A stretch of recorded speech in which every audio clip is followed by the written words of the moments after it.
Good morning, everyone. Well, it might not be morning where you guys are, but personally, it is 7:30 a.m. and I just got back from my water fast last night, and I really wanted to get something out about it that is just raw and that I have a lot of memory because it just happened. And of course, my integration period is going to be a long time. Like, it really shifts your relationship with your body, mind, and spirit, and food, and so many other things. So maybe I'll record another one a few months or weeks down the line. But I thought, let me get something out now because I've been getting so many questions about it. I was like, wow, people really seem to be interested. So I would love to share my experience on here. So, I'm going to give a bit of background into how I ended up there in the first place. And by the way, sorry if you can hear the roosters, they're super loud. And I've got my noise cancelling headphones on, but I don't know what's coming through and what's not. And obviously, I'll try edit the sound. So, I was at my yoga and tantra teacher training, and my teacher, Reese, who I'm hopefully going to have on the podcast later today, um, he was going on about fasting. He was fasting throughout the training, and also one girl that I'm friends with had just done a 7 day fast. So there was talk of it there, but of course I was like, I could never do that. I love food. I'm addicted to food. Like, I've done day fasts before and I've struggled a lot. So I was like, this could never be me. So if that's you right now, then I obviously totally understand. But keep listening and I will share more information. Throughout the yoga part specifically, and even the tantra part of my training, I've always had issues with my body, which is something I wanted to go into in another episode. But I've always felt limitations in my body, whether it's like pain or just like a general feeling of like stiffness and inflammation. And I was one of the youngest people at the training, and yet I feel like I was least able to sit in meditation with my spine straight.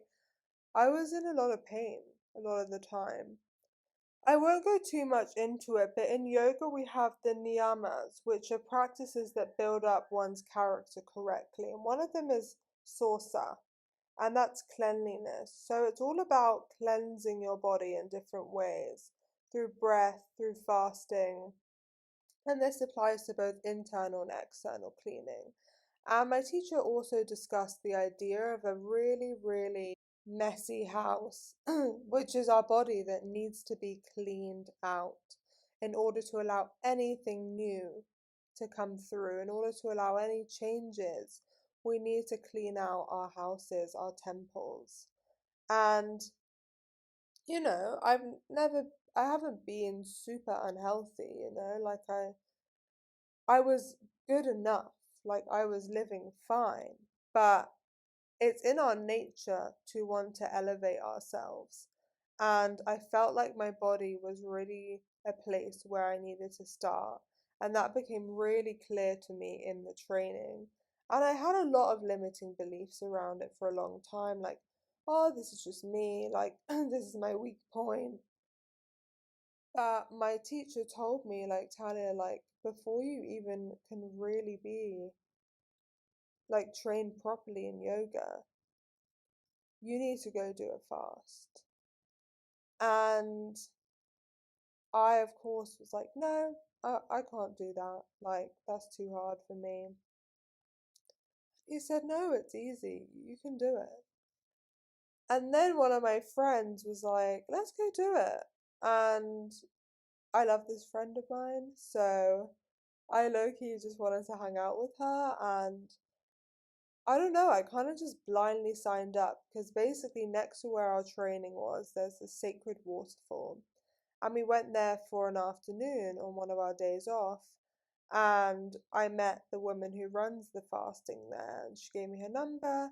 Anything, anyway, one thing led to another, and we ended up signing up for about 10 days after our training ended. And I was like, you know what? I'm not gonna overthink this. I'm not gonna get super nervous about it. I'm just gonna live my life in Ubud for 10 days and then just show up and see what happens. You know, worst case scenario, I just eat some food, you know? Anyway, I get there and we'd already fasted for a day just to like get more time in. And so I was feeling really fine. I was super surprised. And honestly, throughout it, I was super confused. I was like, why do I have energy? This feels really wrong. But essentially, at this place, it's such a beautiful place to fast. And honestly, I'd recommend it to anyone because I think a lot of the fasting places around the world, not that I've done my research, but I can only imagine. And one of the other women there was telling me, like, she went to one, but they're just super clinical, super about measurement, super about just like the science part of fasting, which is really important. But I think when you're doing it, having a spiritual element to it is a really important part. And also, it makes it a lot more heart centered. So, at the center, they have colon hydrotherapy. And I want to explain a bit about what this is and why it's important. So, a lot of people might be more familiar with enemas, but colon hydrotherapy basically goes a lot more into your colon, so a lot higher up. And basically, water's going up your bum hole. And by the way, if anyone has any weird relationships with toilet stuff, just like face your shit, which is a message I really got through. If you're scared of your own shit and talking about it, it's like, are you scared of your real life shit too? Who knows? Anyway, water's going up your bum hole, and then basically things just coming out. And then there's a screen where you can actually face your shit because you're seeing it all swimming with a camera that's like in the bottom of it. So it's a really powerful process because you're just seeing how much clogged stuff is in your body. Like, there's so much stored in our colons, there's so much that needs to come out of us. And when this happens on a physical level, a whole rebirth is happening. Like, I had so many rebirths throughout this process that actually makes the fasting easier because the reason why fasting can be hard is because your body's detoxing so hard that the symptoms of detoxing, which is like headaches, dizziness, all these things, can feel super overwhelming. Whereas when you do the colon hydrotherapy with it, it's really getting rid of a lot of that already. So you do it on the first day, and then depending on how your detox symptoms are, you'll do one every day, or every 3 days, or every 4 days, whatever it is. And I want to make something really clear is that this place is very magical. Everyone worships this sacred valley, this sacred waterfall. And so this water that we're using is alive. It's super magical. And so it's very clean. It's like spring water. So if you do go search for like places to go get colon hydrotherapy near you, if you can't make it to Bali, I'd say just be really careful about what water they're using because there's no point in putting dirty water up your bum hole, if you know what I mean. Like, maybe it won't, give you any diseases or anything, but you still want it to be as clean and fresh as possible. And I think that's one of the reasons why fasting there is so beautiful because the water there is considered magic. So you can really put your intentions into the water and work with the magic of that land. Yeah, so even though I had a lot of energy throughout, obviously physically I wasn't as strong. So the waterfall was actually up kind of a hill. So after the first like 2, 3 days, I couldn't really make it there anymore. And it just gives you a chance to really rest and allow your body to do its thing. And I'm gonna hopefully do an episode of more of the scientific benefits of it. So we'll probably go into that more there, but you really feel your body just cleansing itself out in so many ways. And then every day I saw a healer, and it was just so beautiful to just like really pay so much attention to what was happening in my body because so much of the time we're distracted. Even when we're meditating and then we come out and we have all these things to do and we're like, what are we going to eat next? So think about how much of your day is spent about thinking about what you're going to eat. And when that's eliminated, you have so much more headspace to just be with yourself. And I haven't really opened up here much about my spiritual gifts. I'll do an episode on that, but the facilitator and director of the fast basically is really connected spiritually, and she told me I was a medium. And I already kind of know that, but I think she was telling me how this, clearing out your body really clears out your channel, which helps you activate your powers. And she looked at me and said, "You could do 21 days of this. Your spirit is so strong." And basically, I met this woman who's her friend, who's this master healer, and she also confirmed the powers I have. And I ended up practicing a session on her, which was like energetic surgery mixed with a lot of things. And I need to start practicing these gifts. And now that I've done this fast, I have more time. So basically, if anyone's listening and are interested in my services, I do a whole array of things. I've trained in NLP, life coaching, trauma and somatics, yoga and tantra, and I do my own energy work too. So I also do intuitive drawing. So I'd love to start sharing these gifts, and it's been confirmed to me time and time again that, you know, my gifts are powerful, my gifts are real. Because I think a lot of the time we let doubt get in the way. And yeah, I would love to help people in any way I can. So just throwing that in there. Anyway, the hardest part of my fast was definitely the liver cleanse. So essentially, you drink water mixed with magnesium sulfate and then olive oil and lemon. And I basically, as a person, struggle to drink any drinks quickly.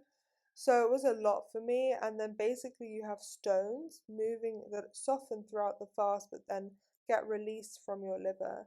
And then it's really important to do a colonic with this to really get all of this out. So basically, the colonic lasts an hour, and there are literally stones coming out of me.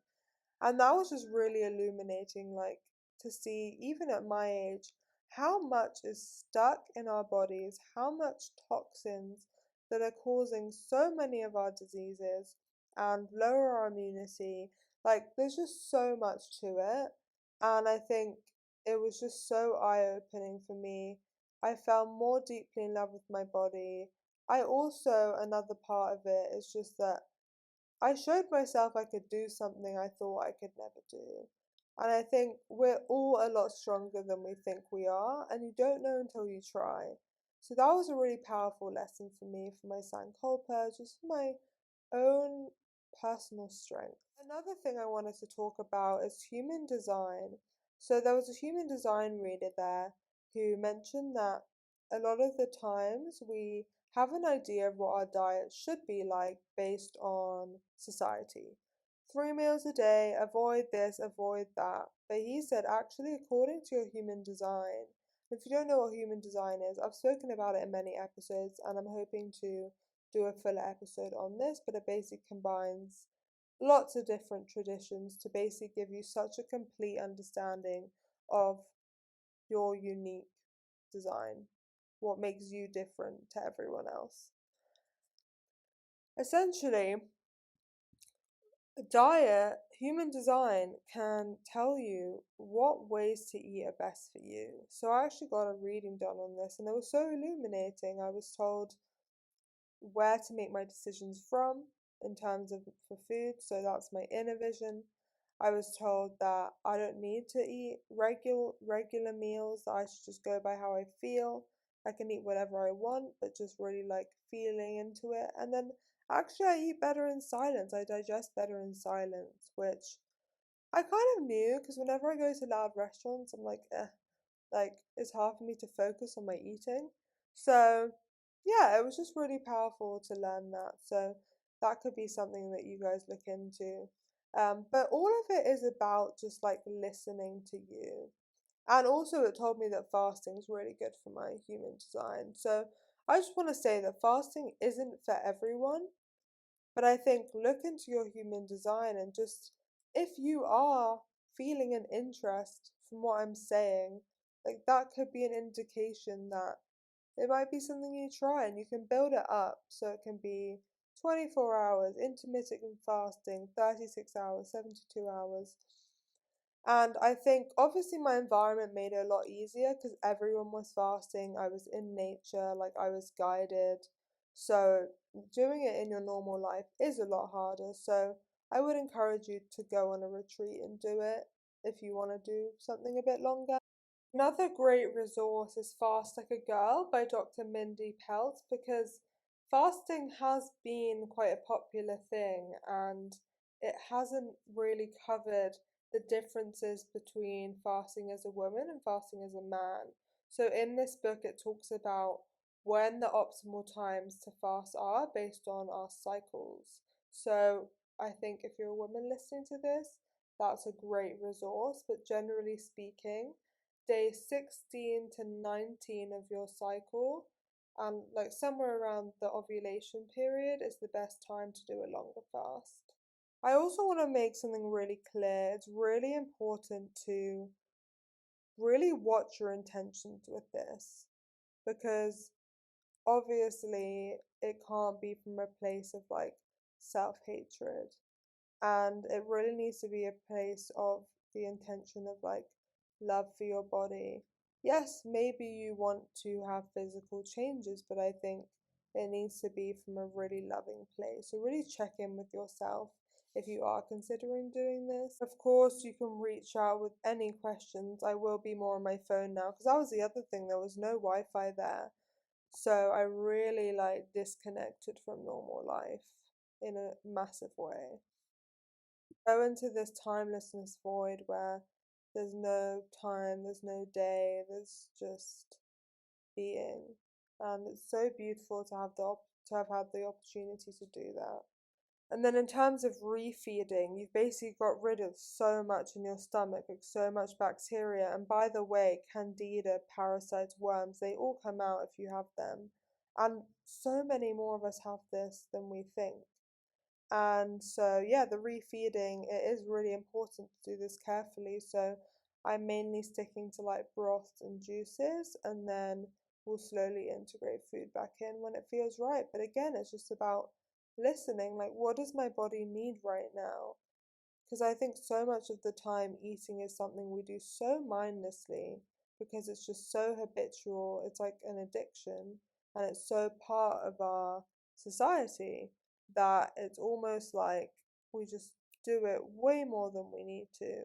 And overeating is just so common, and it's okay to indulge and like love yourself and feed yourself and enjoy life.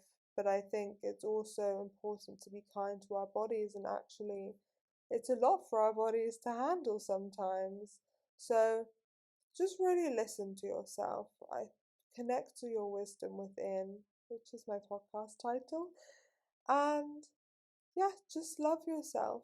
Really love yourself however best you can. I can't even express to you guys how magical the land of Bali is. Just the way that it guides you and nurtures you in such a flow. It's such a go with the flow place. It feels so safe, it feels so loving.